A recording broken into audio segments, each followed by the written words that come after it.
Imagine a world bathed in a different light, a world where Europe's story takes a remarkable turn. We are traveling back in time, not to the familiar gray stone castles of the north, but to a sun-drenched land in the south. This is the Iberian Peninsula in the 13th century. It is a place known to its rulers as Al-Andalus.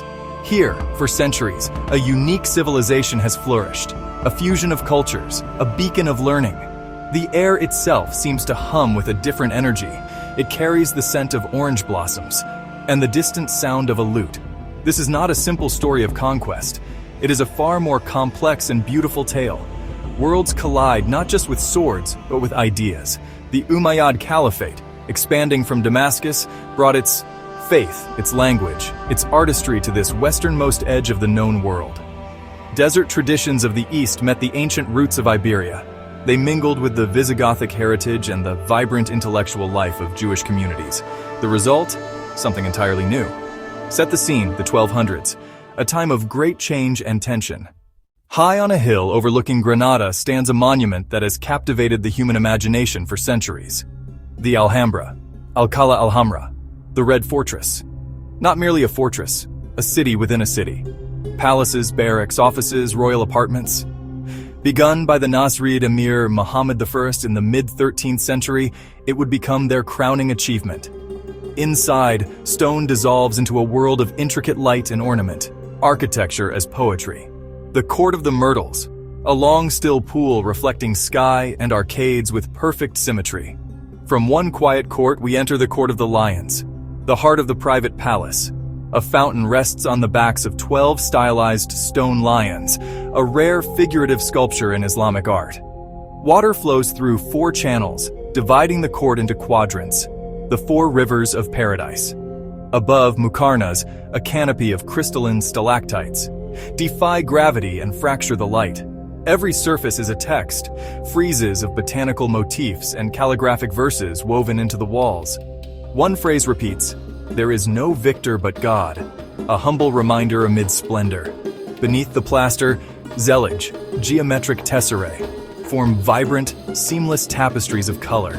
Artisans fired single-color tiles, then chipped them into tiny shapes and assembled them face down into patterns. Panels were set in wet plaster and lifted into place. Mathematics turned into art. Plaster, humble and malleable, was transformed by molds and hammer carving into lace-like reliefs. The 3-dimensional patterns changed through the day, a living surface of light and shadow. Here, geometry becomes sculpted wonder, dizzyingly 3-dimensional. Every surface tells a story of proportion, faith, and devotion to aesthetic harmony. It is a symphony of water and light designed to transport the soul. In the Alhambra, the craftsman is both mathematician and poet, turning clay and plaster into devotion. The beauty of Moorish Spain extended beyond stone, into its gardens, often a 4-part charbah, a formal enclosed paradise on earth. Water was everywhere, flowing, gurgling, splashing, practical and deeply symbolic. Engineers channeled springs and rivers into intricate hydraulic networks that cooled and soothed. The sight, the sound, the feel, orchestrated for a full sensory experience. Music, the lute, the rebab, the ney, formed the soundtrack of Al-Andalus.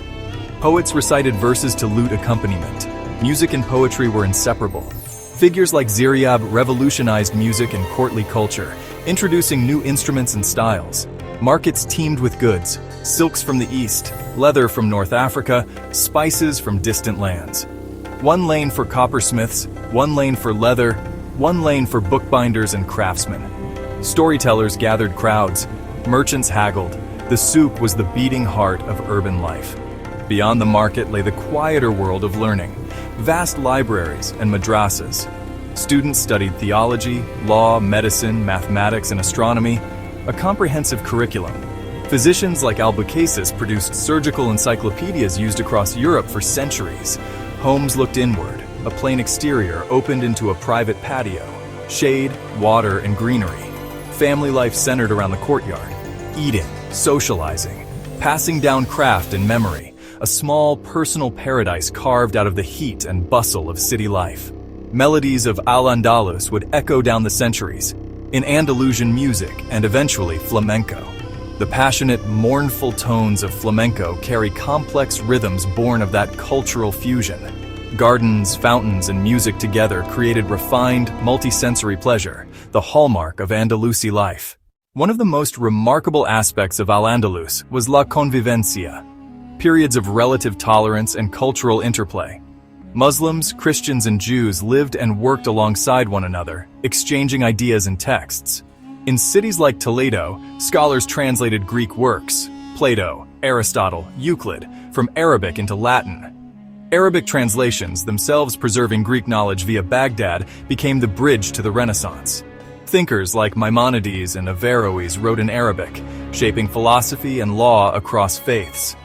Architectural exchange produced hybrid forms, horseshoe arches, and decorative motifs crossing confessional lines. After the Reconquest, Muslim artisans continued to shape churches, synagogues, and palaces, a Mudejar legacy. Today, the tiles, arches, and courtyards remain woven into Spain's living fabric. Even words survive. Alcalde, Almacen, Azucar, linguistic fossils of Arabic influence. The Guadalquivir, Al-Wadi al-Kabir, the Great Valley, a name that remembers its past. Astronomy, algebra, medicine, knowledge that flowed north and helped spark Europe's intellectual revival. Scholars worked side by side, united by a passion for knowledge rather than by creed. In 1492, the final Nasrid ruler surrendered the keys to Ferdinand and Isabella. A political end to Moorish rule. Political structures crumbled. Some libraries were lost, yet cultural traces endured. Museums preserve ceramics and manuscripts. Restoration keeps the craft alive. Stone, plaster, tile, and pattern remain, material echoes of a vanished polity. The design of cities, the courtyards, the music, all remind us that cultures transform but do not disappear. Al-Andalus stands as a testament to human creativity and the rewards of cultural exchange. Though the golden age has ended, its light still teaches us the value of curiosity, craft, and convivencia.